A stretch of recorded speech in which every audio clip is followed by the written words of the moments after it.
we've been here for 3 weeks. This is the fourth and final. This is actually the final. So we went through the beginning, the middle, and the end of a wounding event. And now we're in this place where the wound has healed. We're in our fresh scarring, that fresh scarring after the wound. And so, in that, I talked about before how we came to terms and that became our lens. And so, this new lens informs our possibilities. So, the way that we see the world, the way that we're seeing all the things that are happening, like when we're moving on from this wound, we're either going to go out into the world and test this wound some more, where we're still healing it, or we're going to find a way to open it up again. We're Mm. trying to do better. We're trying to not hurt ourselves in the same way or be hurt in the same way. But sometimes that familiar just keeps on pulling us and calling us back. And so we're in that still healing versus still wounding place. And Mhm. then our questions turn from how does this happen, like coming to terms with it, or how do I prevent myself, to now it's like you're questioning everything because you don't quite trust yourself, or you question nothing because it's like it's quote unquote in the past and I don't have to think about it anymore. So there's a whole lot of ways that this like extending, the way I wrote that was extending. So we could be tending to ourselves in the scarring, still tending to ourselves, or we could be tending to what happened before and trying to prevent that and then running into it again. And so this is the extension of that wounding event. It's already closed, it's kind of healed up, pretty good. And now you just have a scar, and now we're moving on into that next phase. And so I have questions around that. The general question, because this is a Q&A, we're here available for the questions that you have. The general question is, what question do you ask yourself or others the most wherever you are in your healing journey right now? So Mm. currently in your healing journey, what I'm hoping for with these questions is that when you're asking these questions, you're asking them from a place of where you currently are, where you are located, as Denard would say. The theoretical, what is to come, or what about what happened, that's going to take you away from where you are presently and the questions that are going to nourish you and give you the medicine that you need right now. Mhm. So focus on that. And that's why I have that wherever you are right now. Underneath that, the you have questions sections is all about the places in that wounding event that we went over the last 3 weeks. There's a question for each one of those phases. So for those in the beginning, and there's the descriptions underneath that, what aggressive question do you ask yourself or others as you readjust to your wounding? So if you remember in the beginning of the process, one of the biggest questions is, how did this happen? What's going on? Like there's these aggressive questions that are overwhelming us as we're trying to reorient to our new reality. In the middle, what persistent question do you ask yourself or others while tending to your wound? In that middle part, there's this continuous thing of how did this happen, or coming to terms with it. How can I not have it happen again? But there's a persistent question that just keeps on knocking at your door, and you keep on trying to find answers for it, but it just keeps on knocking. And then as the wound is coming to a close, there's a question that comes up. What whispered question do you ask yourself or others as your wound is closing? It's that silent question. Am I Mhm. ready for this? Should I do this? Should I choose this person or that person? But it's a whispered question because you're not quite sure about it. And then underneath that, you have answers. You not only have questions, we've been asking questions this whole time, but we have answers that are available to us.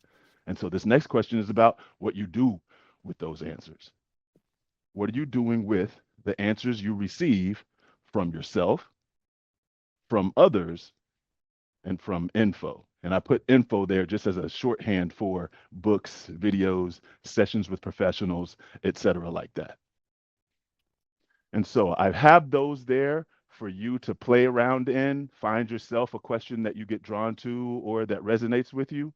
But we're also available for whatever questions that you have that are personal, rooted in yourself. For the three of us, this is sensational, inspirational, and relational. I mean, when are you going to be able to ask questions about those three angles for this part of your healing journey? Mhm. Absolutely. All right. Hopefully all lines clear. Hopefully all lines clear. Y'all here. Hopefully make sure you understand that piece too, where he said the question's rooted in yourself. All right. Because it's hard. We can't answer questions about other people and why they're doing this or what they're doing, So, so please keep that in mind. All right. And we just gonna jump into it. Y'all ready, fellas? Yeah. Y'all ready? All right. All the rest of y'all ready? I see a couple of hands already. And so let's just go ahead and get into it. I see Candace is up there first. Go ahead, Candace. Hey guys, what is coming up for me is that, and this has been something that that I'm asking myself. It's not really questions that I'm asking others, but as I keep trying every day to step into my healing, um, as I'm stepping into my healing and wanting to heal and move forward, I find myself questioning. Well, not really questioning, but it's I get pulled back because I'm scared to because I can't accept, like, if I'm moving forward and trying to heal, then I have to come to this exception. Like, I have to accept what happened. And if I keep moving forward and healing and getting better, I'm accepting what happened, and I'm scared to do that. It's like I can't come to this acceptance that it's over, with this, you know, the last 20 years of my life. And so that's what I keep struggling with and getting pulled back. It's like I'm teetering on this line and just afraid to take that leap into really healing because I don't want to accept everything, in my life for the last 20 years. Does that make sense? Yeah, I have a little follow-up question to that to get a little bit more information. What happens, what's at the other end of that fear? If that fear That it's becomes over. realized, yeah, Yeah. like when it's over, so it's over. What happens with you in that? Like what is yeah, what is that acceptance going to bring that's that terrifying? that that it's over, that I'm never gonna, like, see this person again or speak to this person again, even though he's hurt me in all these different ways that I don't even want to think about. So I feel embarrassed, and I have shame for not being able to move forward. you know it's like, why? I don't i don't understand why I even care.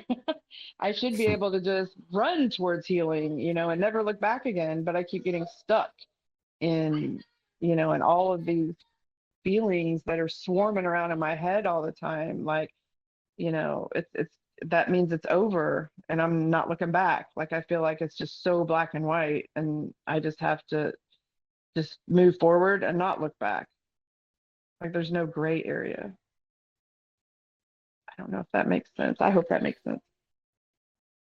It makes sense. One of the things I heard you say though was in answering that question, it's over meant I won't ever talk to this person again. Yeah, and that's really scary to me. Okay. Why is that scary? because he's he's because we've just been, like, as one connected person, it feels like. And I feel like I'm just letting go and abandoning him, maybe. I don't know. Do you feel like he's abandoned? You feel like you're abandoning him? Do you feel like you're abandoned too? Absolutely. Yeah. And Okay. it's really hard to sit with those emotions. Mm. So Sorry. this ending no, no, no, please don't. You don't have to say you're sorry for this ending represents a loss of connection. Yes, Okay. absolutely. Okay. I also heard in there, um, it's hard to sit with those emotions. And I feel like there you can plant a little flag, just a tiny one, just plant a little flag right there. I feel like that's going to be the one that you can return to. in like that question that you have, why is this hard and everything like that, sitting with the emotions is difficult as fuck. We don't get taught how to do it. Yeah, it's scary.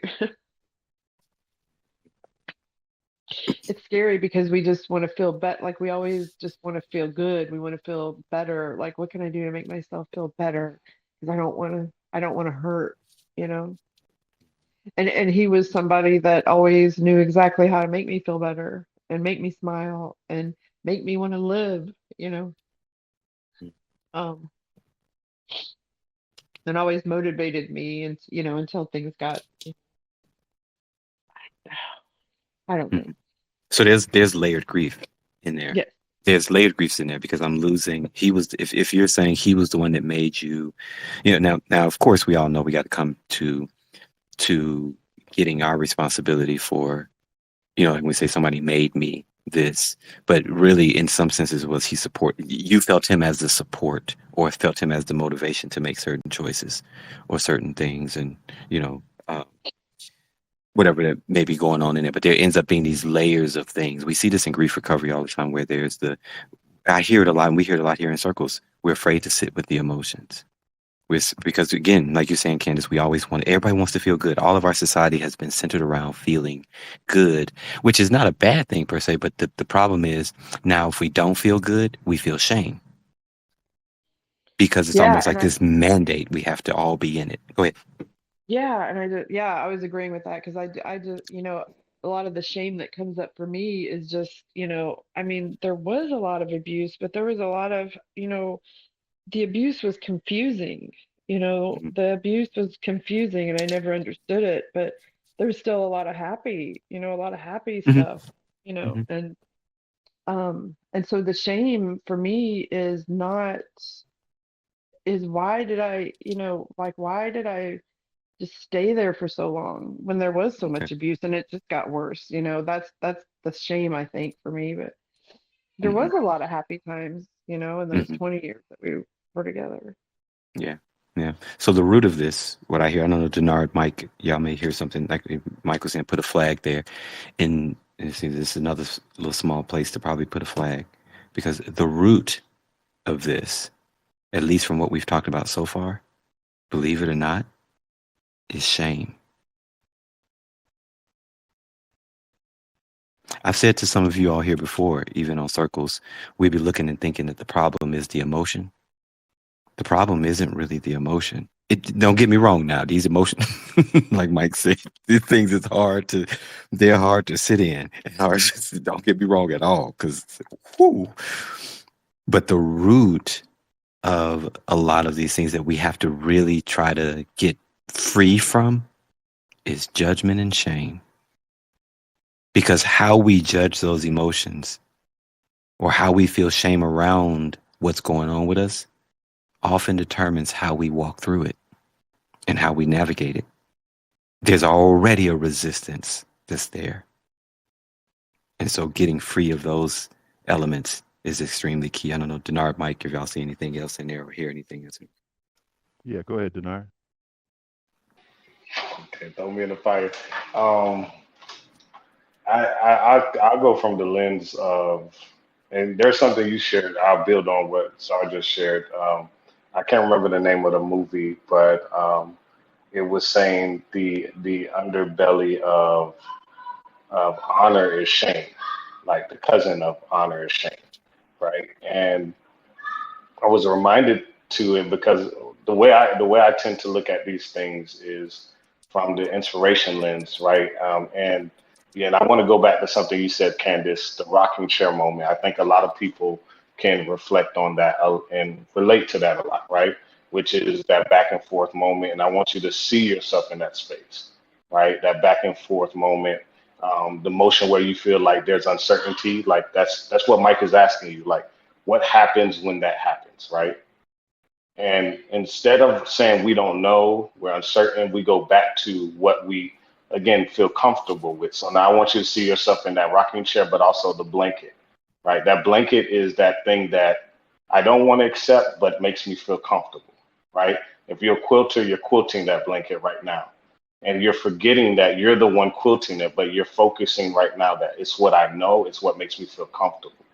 right? And so there goes that transition, right? That what looks like an ending could be a commencement, a beginning to oneself, but it's really where you're saying, okay, I feel that there's no motion. It's mindless. You kind of described that where things felt good, but also the things that were happening didn't make sense. And we can't make sense out of nonsense. But when we are uncertain about the future, guess where we go back to? We try to go back to make sense of the nonsense, right? So we then sit and get comfortable again. And it's part of that rhythm that you're talking about that helps you to process those emotions. But what Zara is saying is very important without that judgment, because what I share in a lot of rooms is that we have to have this moment of reflection, because when you reflect without judgment, it's curiosity. But with the Yes. judgment, you're just really in that space saying, okay, I'm not moving. And the last thing I share is this is in that rocking chair moment, I had a person that was telling me, like, so he gets up, and we all know at some point in time, aging, you feel it in your body, you feel the pain, and we run away from the pain too. But he can't run. He literally has hurt ankles, calf muscle strains, and he goes to a PT, physical therapist, and the physical therapist says your problem. He thinks his problem is he's not stretching, right? And I'm gonna make this make sense, Candace, because I think sometimes we think our problem is I just can't accept, right? And I hear you saying it, like, why did I stay so long, right? Instead of, yes, we can shift the perspective to say, just like you hear Heidi B say, what can I learn from this, right? To remind us that even in the midst of the difficulty, there is still beauty, there's still meaning, right? Even in what I can't accept, there are things that I've learned, right? But the PT told him, say, you can still do what you're doing, but stretching won't change anything, right? Mm. So there's some things we do that won't change anything. Like worrying about what we can't change is not going to change what we can't change, right? Mm. And so he then says, and this is the final thing that shifts his whole perspective. He says to him, you can still do what you are concerned about, but you just have to keep moving. I need somebody to really hear what this Mhm. PT just told him. He said, you can still do what you are doing, because stretching ain't going to change anything, but you just need to keep moving. So when you go play ball, keep moving. So when you're in the rocking chair, keep moving. See, the issue that we forgot, when you're in the rocking chair, you're still moving. You're Mm. just not moving at the pace or the direction that you think you want to move, because you're stuck in your emotion and the energies and the fact that I can't really ascertain my life without said person. But what Zara is kind of connecting here is that shame that means we're protecting the person, we're protecting reputation, protecting the Mhm. relationship. But the whole time we haven't even been protecting our hearts. And maybe the Mhm. rocking chair is an opportunity to say you weren't covering your body, you were actually covering your heart from actually being able to release what it truly needs. Mm. Yeah, that makes a lot of sense. It makes a lot of sense. It's just really hard. It's really sad. It Mhm. just makes me sad to do that. It's just the letting go. But Mhm. I am still moving. I'm moving towards healing because I know that's the right thing to do. It just makes me really sad. Like I don't feel happy about it. I don't feel happy about choosing myself. Mhm. Mhm. Thank you. Yeah. And I think just before we go to the next thing, and I think that being sad about it is okay. Listen, Yes. I Yes. am never, at least from how I see my life at this particular point, y'all know I'm the relationality dude. I'm never going to be happy when breakups have to happen. They have to sometimes, because sometimes people are being abused. But I'm not going to be happy about it. I'm happy you came out of the abuse, but I'm never happy to see brokenness and breaches in our system, because I see what it does to us. And so to be sad about the condition of our world, to be sad about that these kind of things even have to come about, is to be you, is to be human, is to be it. Honestly, it's to be love. And it is challenging though, Candace. So yeah. Z? Hey Zar, hey everybody. Thank you for being here. Thank you, Candace, for your share. I feel you, girl. I feel you. It's the hardest thing. Choosing the self when you have been people pleasing all your life. It's the hardest thing. It's like literally like doing surgery on your soul and like dissecting and taking away that soul that was people pleaser and put that one to rest. So the rest of the soul that is still exists to get to breathe and become whole again. Okay. Whew. The questions that I ask myself, the questions that Mike asked, the answer that I get, I ask God. I say, God, where do you want me? Where do you want me after all that you have guided me through? That's literally my question on the daily. God, where do you want me after all that you have guided me through? And the answer that I get is, God. God's funny sometimes. God tells me that you passed the exam. I want to see what is it that you want to create with all the gifts and the lessons that you have gained. And I'm like, God, that don't help. That's too much. Give me something easier. And when I ask for something easier, the answer that I get is that follow your glimmers, create glimmers along your path. Be in gratitude every second of your existence, so you may light up somebody else's life by you being you. It's almost like bittersweet of after being a people pleaser, codependent all my life. The answer that I'm getting, it's almost like, okay, I can choose me. I will light up the world by just being the light. Being me. Yes. Thank you. Yeah. I think if our relationality doesn't lead us to that, just that idea, because what you still see is there's still an engagement with people, but it's from me being me. So even in all of this work that we do, this sensational, relational, inspirational thing, it's the healing is not necessarily getting rid of people. And I'm speaking general terms. I really, honestly, if we're being truthful, y'all, and I feel like we can be truthful, the work I do on me ain't just for me. The work I do on me is technically for all of us, because we're social creatures at the very core of our being. And so I do this being the best, quote unquote, best version of myself, because I was designed to be me. And there's something that is in my worthiness of being that I have a mandate to be. And that's all of this work really is getting you back to you. But if we only see it as, I don't care about nobody else, I'm only just concerned about me, you're still missing you. You're still missing what you've been put here to be. So, good, see? Good. Vanessa. Or any other Bars. comments, Hold on a guys? Go ahead. second. Yeah, Bars. go ahead. Hold on. You're still missing you. See, you do this. You over here be dropping stuff and then be wanting to move on. No. Bruh. Bruh. You know you can't get away with that around me. Shit. Darn neurodivergence. I don't know what. Catch everything. Just catch everything. Ooh. Yes. I mean, but that is it, bro. No, y'all agree? You, No, Denard? it is. It is it. I mean, the thing that really fascinates me is we what we're kind of even swimming in right now, just talking about a healing journey. What one of the journeys is this journey of connecting to an idea of Mm, connection. Like social media is an idea of connection.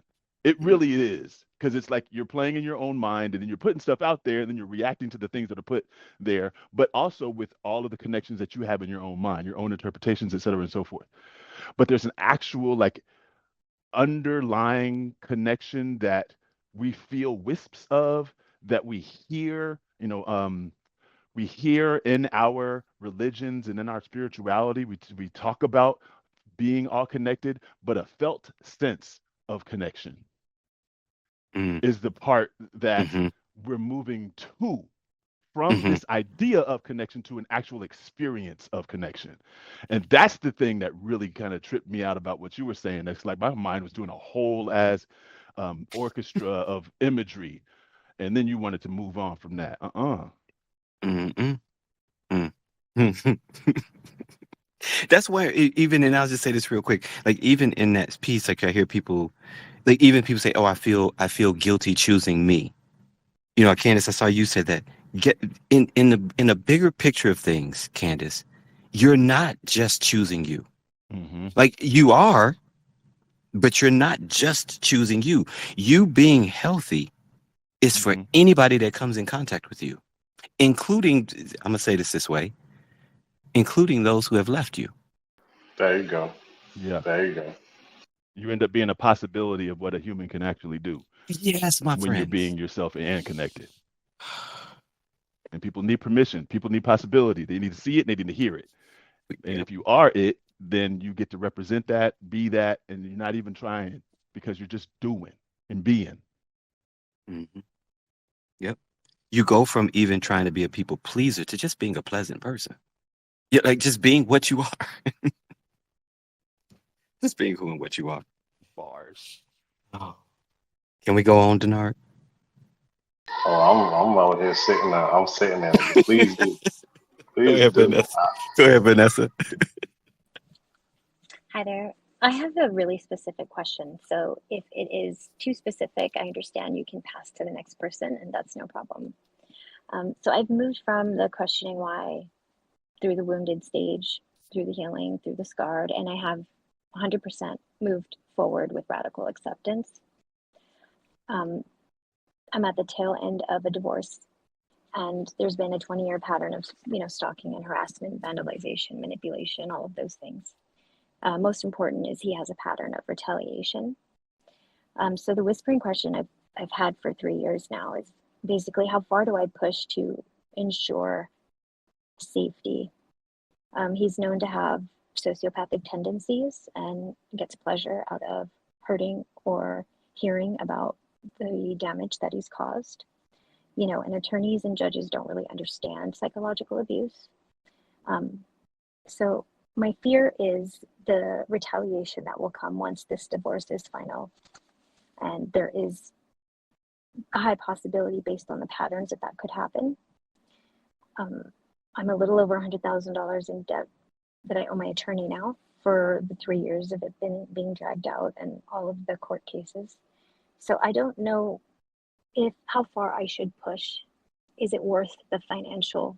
Is it values versus financial? Is it intuition versus financial? But that question won't go away. And I do lean toward one answer, but I get so many different perspectives, especially from people who don't understand psychopathy or narcissism, that I'm stuck. And so come October, I will have needed to make a decision on how to move forward, either mediation or trial. So how do I get, maybe, I guess essentially my question is how do I move through that fear, knowing who I'm dealing with on the other end? And maybe in your experience with this kind of personality, what your suggestions might be. And again, if this is too specific, feel free to pass to the other person.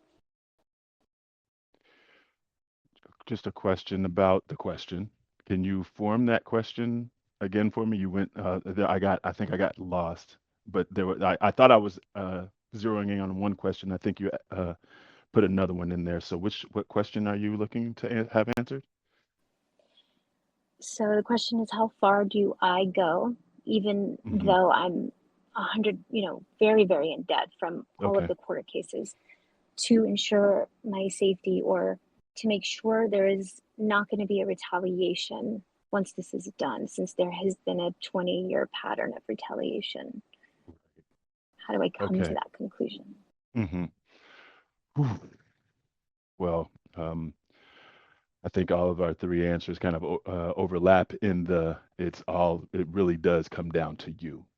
You were going through that whole thing, and one of the things that you said was intuition, and I'm all about intuition. Intuition being essentially your collective answer. And so as we're talking about these healing journeys and there's these different layers and everything like that, and if you've gotten to a place where you are like in alignment with yourself, or you have a round table of inner counsel that you consult to make your decisions and everything, the thing that really that it comes really down to is, what does your integrity say? Will your integrity still be able to be whole? Will you have like a part of you that's going to be extra vigilant looking out if you decide to stop? Does it want to just continue? Because it's like, I won't be able to be open and free without just seeing this all the way through, no matter what the debt is. Because, like you said, you have a whole lot of people with different perspectives trying to weigh in when they can't know the whole story. There's no way that even if you told them the whole story outside of you, it's hard to tell the whole story inside of you. And so that's where you come in. You've gotten perspective from a whole bunch of different places. So what is that very centered and aligned place saying? It might be even be saying, to hell with what you think is possible. I want to fucking fight. Or it might say, you know what? I just want to go away with some resources left for me, and I will deal with whatever risks show up. But it sounded to me like you have a center that's ready to go all out because you want the space and the freedom and not to be looking over your shoulder. That's what it sounds like, but I can't know that like you would know that.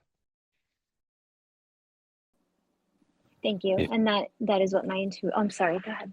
No, no, no, no. I was just going to say probably what you're getting ready to say, because that's what jumped out to me was you saying I'm leaning towards a certain, so is it intuitive versus this other piece? And so that's exactly what I would have highlighted too. Thank you. And that actually is the answer that's been inside of me for the past 3 years. It's just I'm trying to get perspectives from people who actually understand and can, actually understand the depth of what we're dealing with. So I do appreciate that. And Mike, like you said, I'm at the tail end, and I need to fight all the way through. I've seen it. I need to just go all the way in. I don't think there's any amount of financial debt that can replace the risks that come without it. So I appreciate that. Thank you.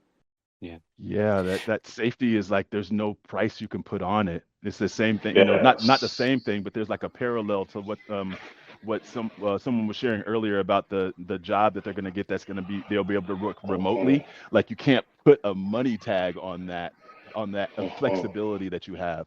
And so the safety that you get, that you have the possibility to attain on the other side, is massive. And there's also a chance that you don't get that. And that's where we don't weigh things by the consequences that could possibly happen as much as we weigh it against, like, what is it that we internally know, like capital KNOW, know we want to do. Sorry, Denard, go ahead, man. I know you were trying to jump in double dutch, and I kept on turning the rope a little bit faster. No, man, you in your wheelhouse. I don't have much to add. I think I hear something on Czar's heart, man. To be honest, I love what you said. That, and if you can, I can't see the chat, but if you can call that out again, you said with integrity. What was the question you asked, Mike? You said something about integrity. I think it was something along the lines of, what is her integrity telling her? Yeah. That. Something. Oh man, that I felt that in my core. But Zara, I hear something in your heart, man. I hear it in the timbre of your voice. It's only you don't know me, but you do. It's not even really deeply profound. It's just that, and Mike kind of tapped into it a little bit at the end, where he was saying sometimes we start to compare the results of what's going to happen from what we choose. I see this a lot of times, even when we're talking about trust. Here's the thing: fear may be present on either side of this. There may be a retaliation, there may not be. Do you know? That's always going to be a factor in anything that we choose in our lives. And so the decisions being made from that intuitive place is, this is what really what feels best for me. Yeah, I'll deal with what I need to deal with whatever that result ends up coming in. I see it a lot of times when we talk about trust. When we talk about rebuilding trust in those rooms all the time, people say, "Oh, I'm trying to build trust," and I say, "Against what?" Trust with what? I want to trust this person. If you're trusting that this person is never going to hurt you again, your trust is misplaced. We're going to get hurt again. You can't expect humanity to not, we're going to hurt each other. Right. And so if I'm trying to trust Dana never to hurt me, I'm asking Dana to be perfect. That ain't going to happen. And, and so sometimes thinking, well, there may be a retaliation where there may be a, or this on the other. And there's always going to be a consequence to whatever that's what I'm trying to say. There's always going to be a consequence to whatever we choose.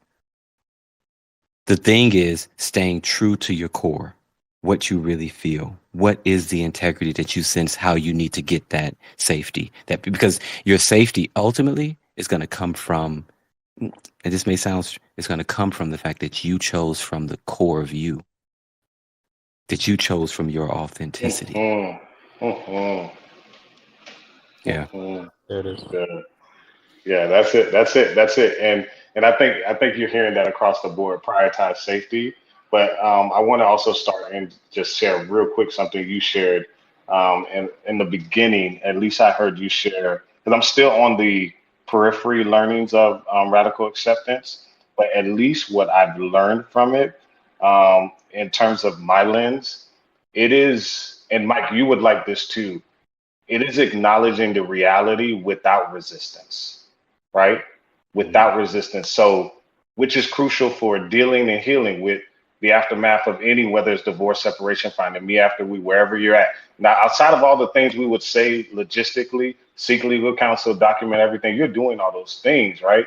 But the other thing I want to say is when you're operating from a lens of radical acceptance, it doesn't mean passivity, right? Mm-hmm. It doesn't mean that at all. And so in the end, for me, the way it connects to me and inspiration, and you've all heard me say this, like God had told me at one point in time, I'm a track and field runner. So this is the metaphor. You always hear me use metaphors too. In terms of that driving force, because the other core question was, what helps me move past or through the fear? That's at least what I heard, like through the fear. And it's that inner strength. That's what that alignment with your values, your authentic self. But here's the thing. This is why we need to come back to breath, right? It's where you choose to take your breath. So for me, God had told me, simply put this way, the distance between giving your all and giving up is the same, right? It's your last breath. But what makes the difference? It's your breath. So just think about it. What makes the difference is where you choose to take that breath. So the question for you is, where are you choosing to take your breath? Is it where you want to give it your all or give up? Wow. All three of you are amazing. Thank you. Denard, I'm gonna be like you when I grow up. You silly. I don't grow up. I'm a Toys R Us kid. I don't want to grow up. You took it. Damn it. Go ahead, Randy. Oh, yeah. Hey, thanks for the floor. Can you hear me? Yes, we can. Okay, great. Yeah, I have a new headset. Yeah, so like I've been like in this journey and trying to identify the building blocks and how to go from point A to point B and being in this terrible narcissistic marriage abuse and just trying to understand me. And first I was so like enmeshed in this whole, emotion of what I'm going through. And the more I'm learning about that type of condition and, where I fit into, what my role is and where I fall short and how to take care of me. So it's been a bit now since I've kind of been, knee deep in that whole motion and then trying to understand, the second phase, like where am I going from there? How do I kind of rid myself of all the attachments and understand like where the attachments come from being young, and the codependency and all that. So there's a lot more to it, the story, but right now I'm learning like different tools. I'm in therapy twice a week, and these circle rooms has been key. And listening to everyone and being able to, have a voice and just trying to get to know myself better without getting into all the minutia, the details of my, the situation. But what I'm learning is how do I love myself more to be able to kind of jump ship. And, I have a huge faith. And, for me, understanding, God's love in turn, gives me the opportunity to love myself in a different way. Because in my mind, loving myself was just hanging. And that was kind of like, getting breadcrumbs and being comfortable.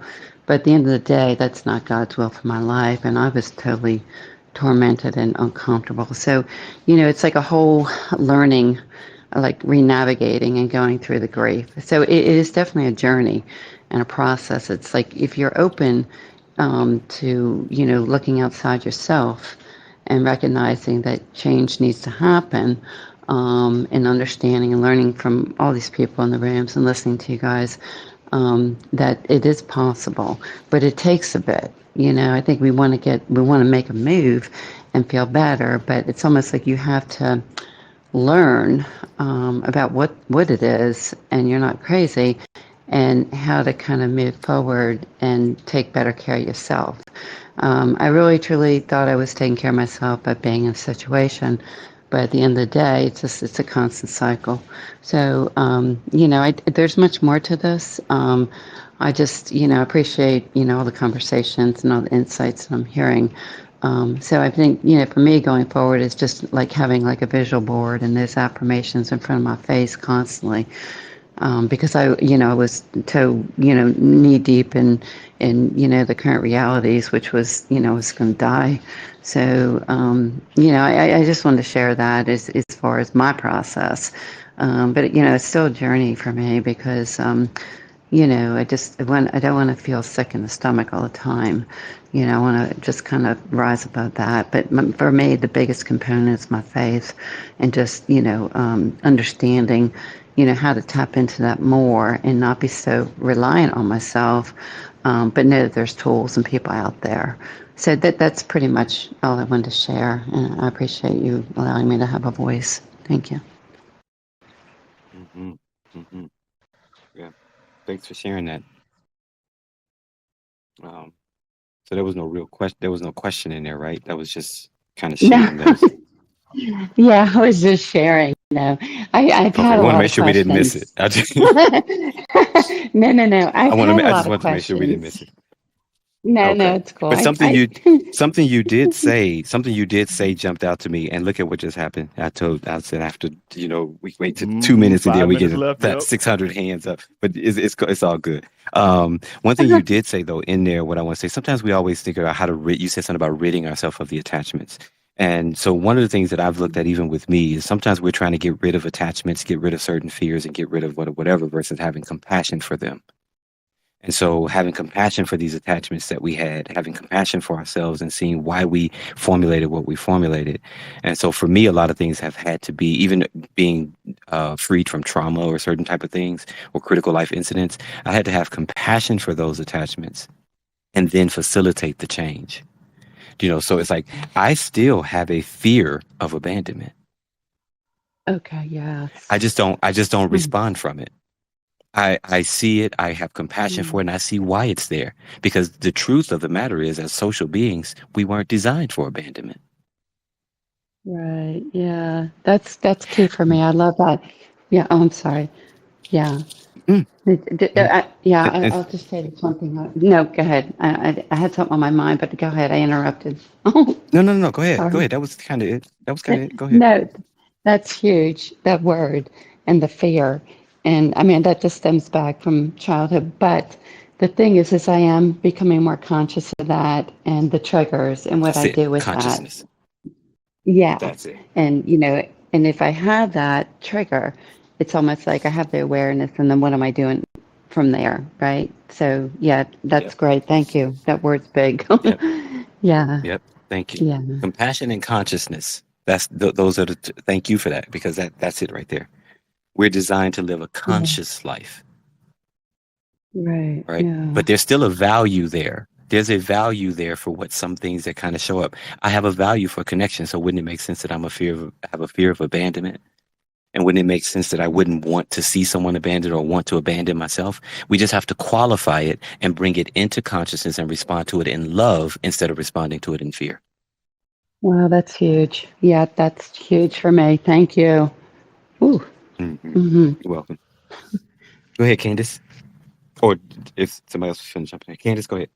Yeah, the fear or the fear of abandonment and the compassion to not do that, like the loyalty to somebody and the compassion that you have for that person, um like that fear of abandonment and that sickness that you feel in your stomach, as Randy was saying, it feels like death. I mean, it literally feels like death to me to um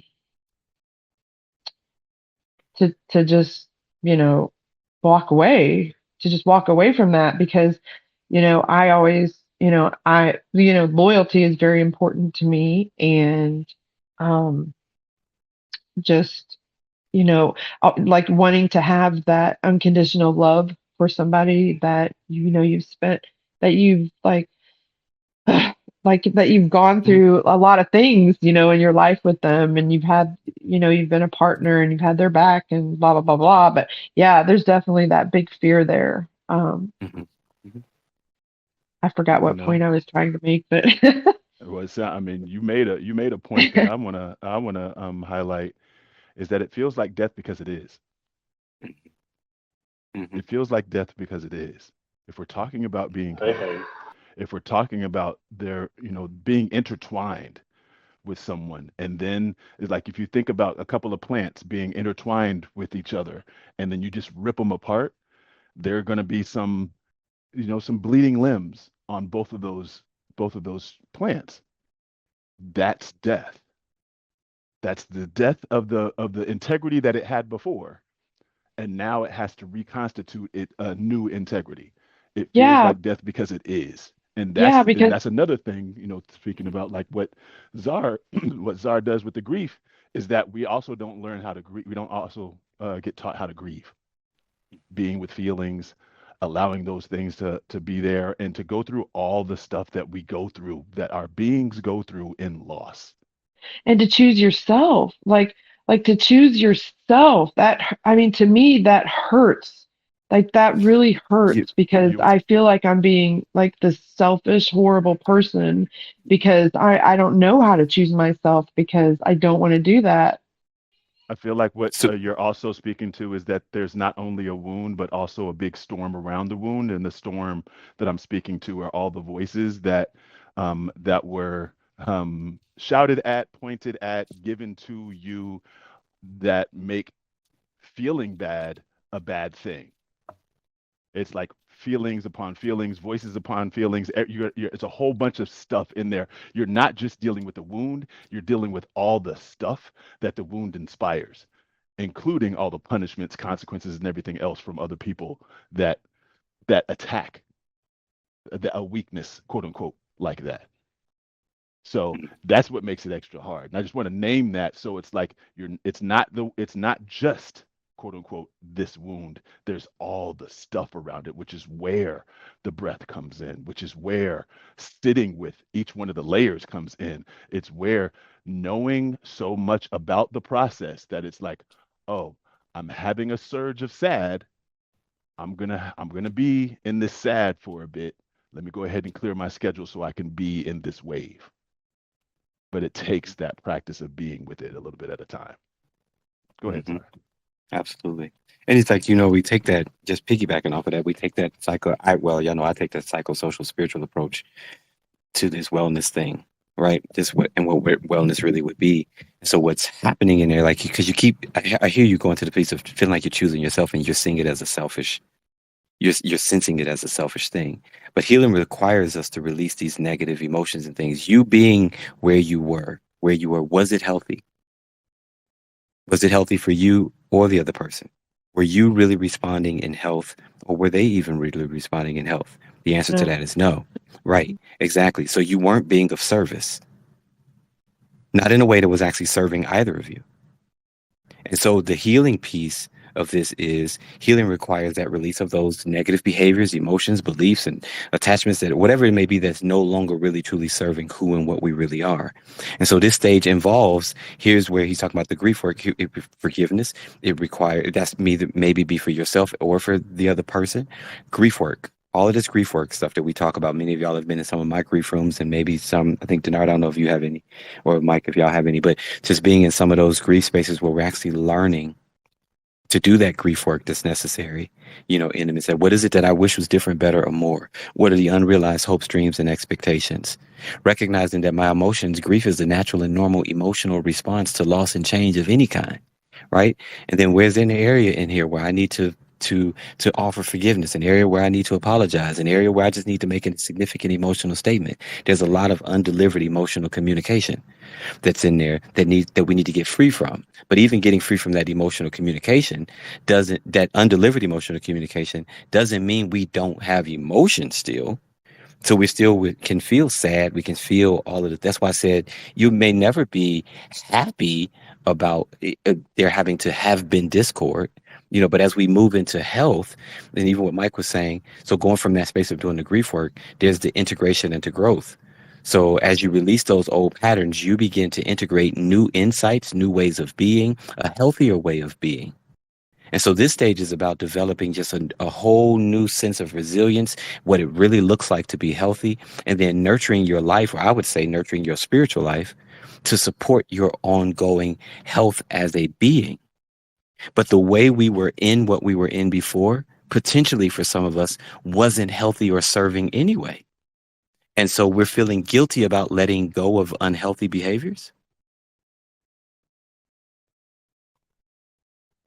That guilt, that judge that's coming in and say, feel guilty about letting go of unhealthy way of being. That's a judge. That's that shame. That's that judgment again.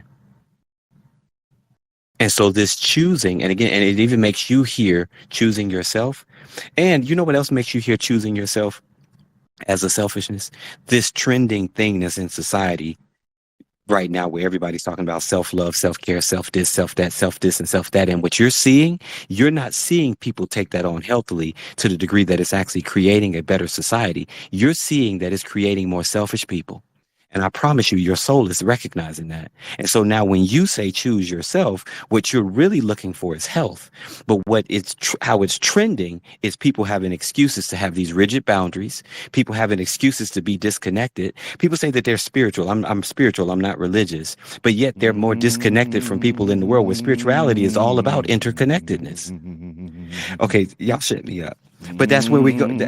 So Candid, you're sensing a lot, like Mike said. Okay, there we go. I'm done. Denard, anything? Mike, anything? Come on, Denard.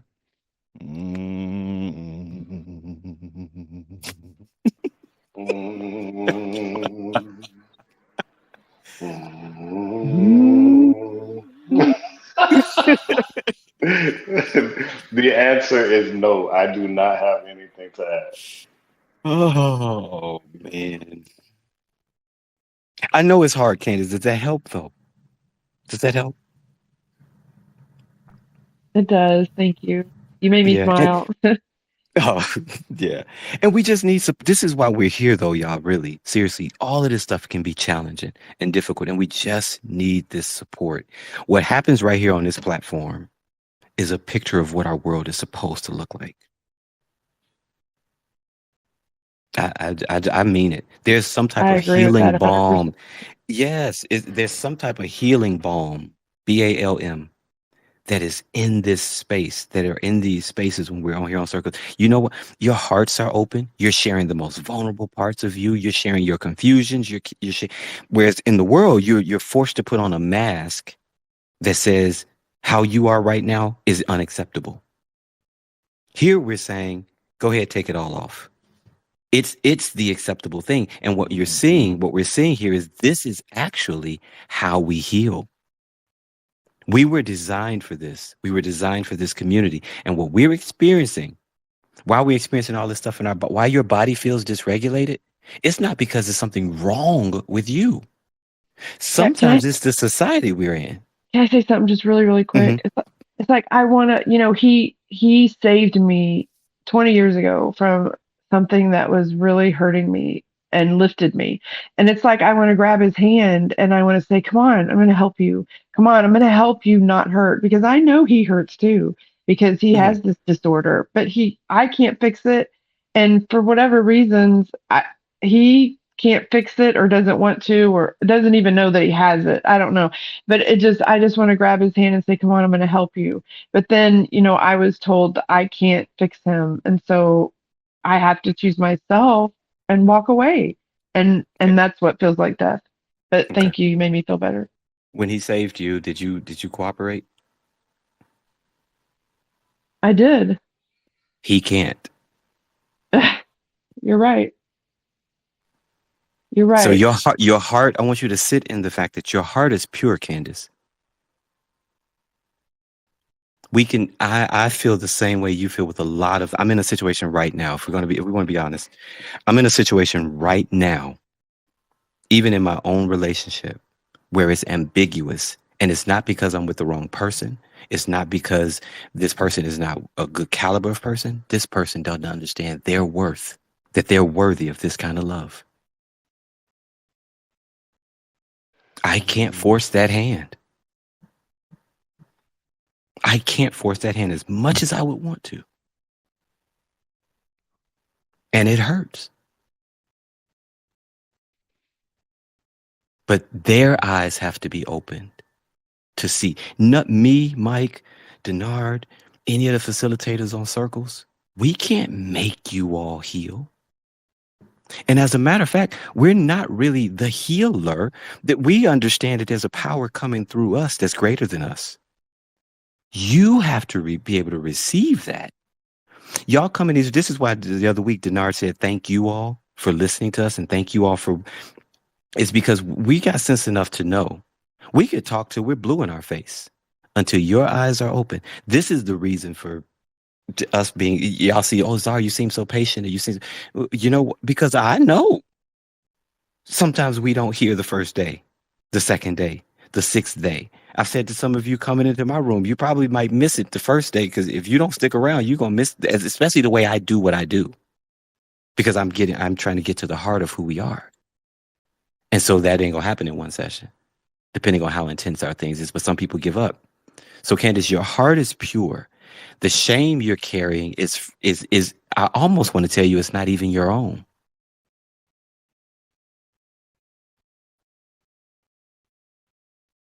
And it hurts. So I hear you. Go ahead, Mike. mm.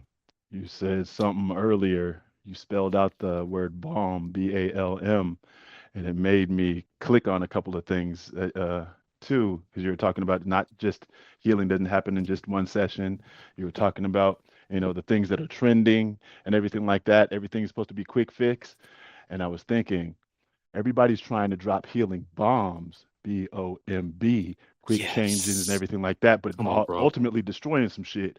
But what you need to Yes. do is put on a healing balm, Oh, BALM, and that you rub it in, and then you wait, and then you get some yes. more, and you rub it Hey, in, and it's hey, a hey, process. hey, hey, hey. Mm. Mm, come on now. So you know what you're highlighting, and Candace, you said the word, and Mike, this is I'm gonna chime you back in. This is tag team. We like WWE real quick. I'm gonna tag. We are not meant to fix anything about ourselves. We are Come not on. machines, right? Yes. We are not machines. Mike, yeah, I'm tagging you in right now. Like There's that we tree. There's gotta that be tree. reminded. Go ahead, Mike. Yep. We We are gotta more like remind ourselves. plants than we are like machines. We are Come more on, like man. plants than we are like machines. We are more like plants than we are like machines, no matter how much your society that you are in is trying to tell you otherwise. Mm. So when we stop fixing, we feel. And then when we feel, we start to heal, right? And that's it's not I'm not saying it's a linear thing, but I'll share this last thing. One of my favorite because I think the thing that's coming up to me because I will be honest, I am fearful of death in terms of because I haven't experienced it to the extent that I have processed it. And I know that may not make sense, but I'm gonna say this. Essentially, I am now coming to realize when I was grieving, and I didn't know this happened. I left a ministry opportunity, and I was sitting in my car, and I felt my last, like a breath left me. I just felt it left me. I called my mom and I started crying. And I remember she said, I hadn't met my grandma like that yet, but she said her mom just passed. Right now, I don't have no sense of the interconnectedness of all this stuff. But now, and going back to Czar's point, it hit me. Right, it hit me like years later, almost a decade later, that I was so connected to something that I felt disconnected from.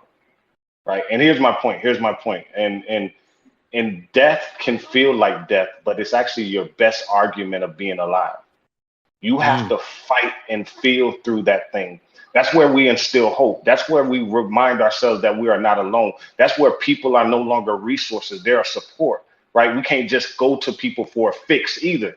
You get what I'm saying? Mhm. So you can't just extend a hand and expect people to take the hand, because we have to learn how to hold our own hands. And that's why I love what the Plum Village do as the clenched fist activity. See, when we're trying to pry open something that someone is holding dear, like dearly onto, right? Those strongholds, all it really makes them do is clench it harder. So the self-fulfilling prophecy that's happening is you're doing something that's actually causing the pain that you're trying to alleviate. Oh God.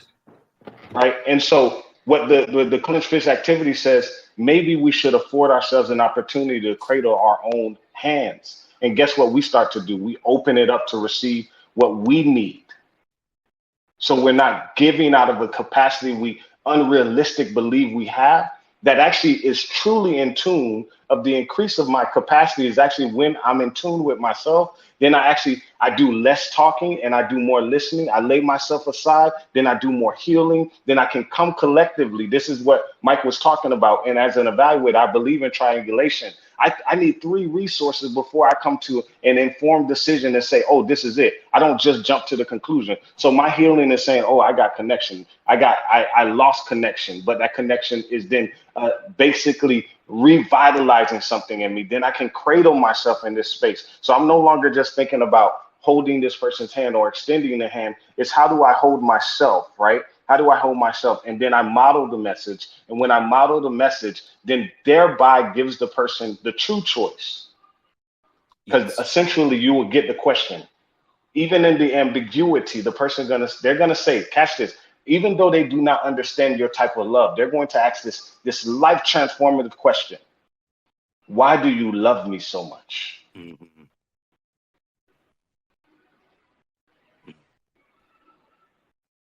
I'll stop.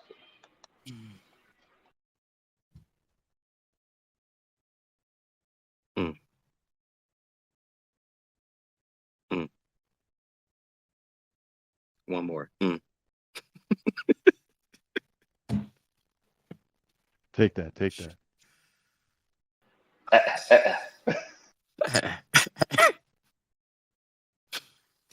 All right. Well, well, folks, I hope Wow. something was. Wow. Yeah. Yeah. I hope this was helpful for y'all. I've enjoyed these last 4 weeks, and yeah, that's my final thought. Mike. Yeah. Yeah. This was the thing that I appreciate the most is like y'all we're like a jazz band up in here. Like we just come in here and we ain't doing no rehearsals. We ain't sending out any note sheets. This is just Yeah, we show up here and do the thing. And yeah. that's the thing that I appreciate the most is I love being able to collaborate with folks that you can just dance with. And Mhm. nobody's stepping on Mm, anybody's toes, nobody's knocking heads together, and it's a beautiful uh, thing. And that's the thing that I appreciate the most because I'm a sensational dude. I'm like I love the experience of collaboration. And mm, and so I'm buzzing right now. Mm. mm, Yeah. mm. Denard, anything? I, I do have a question, Zar, that's coming up for me, as you have held this space and this sanctuary experience for me has been beautiful. This is, and for those that's questioning what a balm feels like, you just created it in this community. This is a healing balm, right? In this space. But Bizarre, my question that's looming for me for you and Mike, I might tap into you too, but it's really pointed towards you, Zar, because you've experienced this from a different perspective too. Um, my question is, what do you feel? Ooh, Mike, this is coming up for you too. What do you feel has been the most significant change in you in this journey, if The any? most in Significant. this journey of life. Oh Lord, dude, that's too Oh, you far for saying? me. Or Too you mean much. this past few weeks? These 4 weeks? Yeah, this man, you went deep. He's like, you questioning my life? You question my life, Otis? I Like, was gonna say we ain't got time. We ain't got like, time. Lord, but no, I feel like there's been some significant shifts. Like even with Mike's prompts, I realized for the first time, even in asking questions reflective, I've always thought about others first. And so I was like, what questions do I have for me? I know my purpose, but I respond according to purpose, but I don't actually question myself. I don't know if that makes sense, but it makes total sense for me why I run away from it because I start to unravel, I undo, I unlearn in that space. And that's been eye opening for me. So that's why I'm asking, like, what has been the most significant shift for you, if any? Honestly, the most significant shift for me has been to not shift because my temptation during these past few weeks has been to change who I am. Oh, Jesus. It's almost been to lose heart and to Mm, cold and to I, just my grow God. cold in regard to it. And so what has been pushing me these last 4 weeks, honestly, has been don't shift. Don't Mm, shift. Don't change. Look at the things that's happening in you to keep them from becoming the thing that causes you to develop a maladaptive personality that's mm. not serving the seat of my soul. Jesus. Yeah. Okay. Jesus. Like, I don't. No, Mike, he tapped you in. This is my last thing. I No, he promise you. didn't. No, he No, didn't. no, No, he yes, didn't. he did. He I let me promise leave you. that right there, man. No, Mike. I'm telling you, it's in my spirit, man. I want to know how that don't shift lands in your body and in your breath.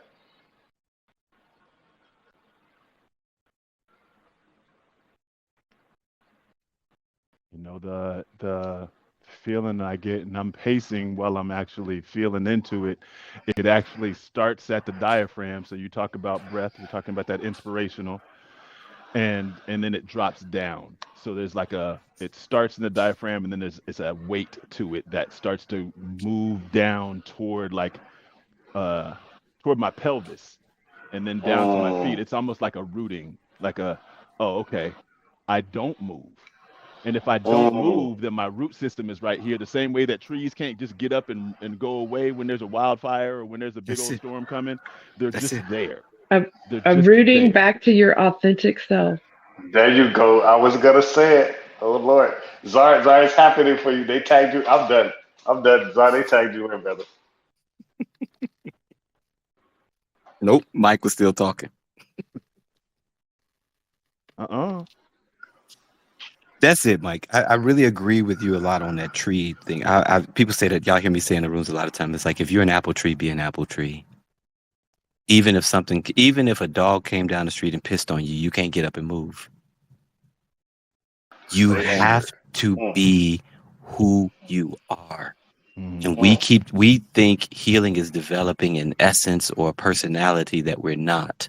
Mm-hmm. It's not. It's a return Mm-hmm. to our wholeness. The reason I just said to Candace, your heart is pure, but something else is pulling you away from that purity. Shame, guilt, all these other little things. And your real health and healing is in you just knowing my heart is pure. I can't entangle in this thing that's unhealthy over here. It grieves me to see it, but I have to be who I really am, even if I've never been it because of society placing all of these things. Don't, Denard, darn it. Why would you? This is what Man, depression, go, brother. anxiety, these things that we are experiencing, you all, these addictions, all of these things is not coming because something is wrong with you. We said a few weeks ago, the way you were made originally, there was nothing wrong with it. The problems that we're feeling and the pressures that we're feeling is because we're being pressed to be put into a society that was not designed for us to thrive. I said to people before, you know why you really got a divorce? It's because it wasn't set up for it to succeed in the first place. My God.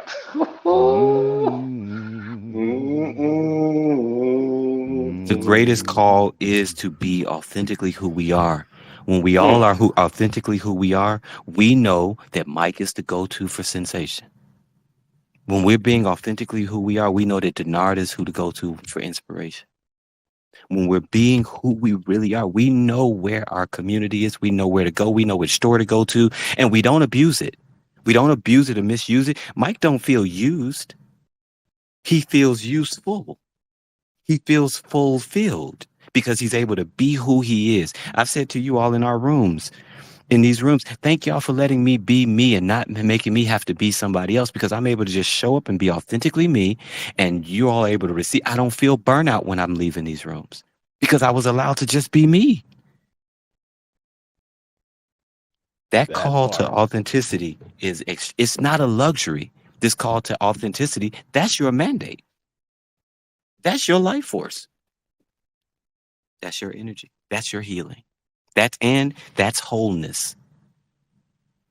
That's proper boundaries. That's where boundaries really they invite healthy relationship. They don't invite chaos now. You're gonna get some, My goodness. but they invite Jesus. healthy relationship. My God.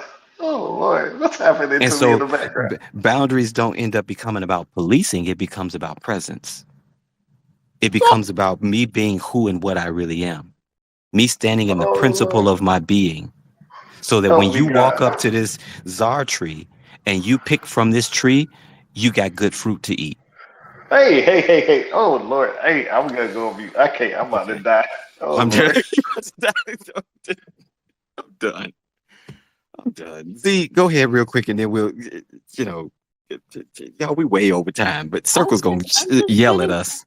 I'm just sitting in the background thinking, is this what it's going to be like when we all pass away and go to God, and God be like, what you guys do? And then it's like all the healers be like, yeah, this is what we did. Mike, Zar, Denard, yeah, this is how it went down, and this is was the wrap up. And like after this 4 weeks, it's like, oh wow, the healers unite and they can go up there and reflect back. It feels really sacred. Thank you guys for doing this. Thank you for saying that. Okay, just my last thought for real. With you just saying that, we're looking for healing. I want everybody in this room to know right now, put your hand over your heart, and I want you to recognize you're a healer. When you really stand and embody who and what you really are, Tikkun Olam, you repair the world. You are a healer. Because the same source that I tap into, the same source that Miik taps into, the same source that every facilitator taps into, to align authentically, that is our spirit. That is our oneness. That is our connection. That is our design. That is how we were made. You are a healer. So don't just keep looking for healing. Be it. Oh, what's happening to me? That's where the answer, that's where the last question comes from. What are you doing with the answers you receive from yourself, from Mm. Yes. others, or this info that you seek out? What are you doing with the answers? Because you have Yes. them, you have them. And when you hear from somebody else, you know you have them because it resonates in you. What are you doing Yep. with it though? Do you believe yourself? Do you Yes. believe those Oh, answers? Lord. You gonna do Oh, something with Lord. What's that? happening? Jesus, what's happening to me? Oh, do you believe in yourself? Oh, Lord. What's happening? I got to go on mute again. Stop lying about yourself and be who you are, folks. Oh, Lord. Oh, Lord. I'm getting attacked. Oh, Lord. Okay. Namaste, folks. Namaste. Amen. Ashe. All of the things. Oh, goodness, Mike, brother, thank you for being you, sir. Hey, hey, the feeling is mutual. Thank you. I Yeah. appreciate you. I appreciate you, Denard. And Likewise, I man. appreciate Circles for sponsoring the upcoming. Yeah. Let me just let Hey. me hold up before. Go no. Go no. Go no. Go no. I mean, I think that the sensational, relational, inspirational healing journey sponsored by Circle sounds like a great idea. But I do too. I got, I got sound prophetic to me. I like Uh-oh. it. mm, It's either gonna be But prophetic or pathetic. No, I'm just waiting. I'm just kidding. or hey, you sleep or profitable. Oh Jesus. Okay. Okay. hey, Let me Let me stop. Hey, I gotta get off because I promise you, if I stay, it's gonna happen again. So I am just grateful to you all for all of this, and each person too. I'm really grateful to you all for trusting us on your journey, real talk. and yeah, yeah. Thank you so much. Yeah. Good to see Thank you you, all. Denard. Thank you all. Denard made us do an encore. So, but anyway, y'all, I appreciate y'all so much. Everyone, every participant in circles, you all are some glorious people, believe it or not. Believe it or not, y'all are some wonderful people. yeah, you We've said something walked with right there. y'all Believe long it or enough. not. Yeah, believe it or not, Hmm you're some wonderful people. Take it from me. Listen, so I know y'all don't like to hear God. I heard God say, y'all are some, no, just wait. Anyway, again, hope something was helpful for you. If you all enjoyed this, really, real talk, let circles know these are the kind of things you want. You need more of these, or however you want to frame that. If you did not enjoy it, then I tell y'all all the time, call Chick-fil-A, and then they'll take care of it. They'll do something about it. But in the meantime, in between time, understand truly, like Mufasa said to Simba, remember who you are. I'm dead. I'm dead. Like I'm dead. I'm going off. Bye. I'm off. All right, y'all. Listen, y'all have a good weekend, and we will see y'all in the other rooms. Peace, folks. Happy Labor Day. Thank you guys Happy Labor so Day. very much. You're Bye, Y'all welcome. take guys. care of Thank you. yourselves. You're all so welcome. Much love, y'all. We receive it and we send it right back to you. Hmm All Peace, right, we got everybody. practice on Saturday. We'll be there at 10, James. PM. All right. Holla, y'all. Peace. Thanks, Mike. Yeah, thank you.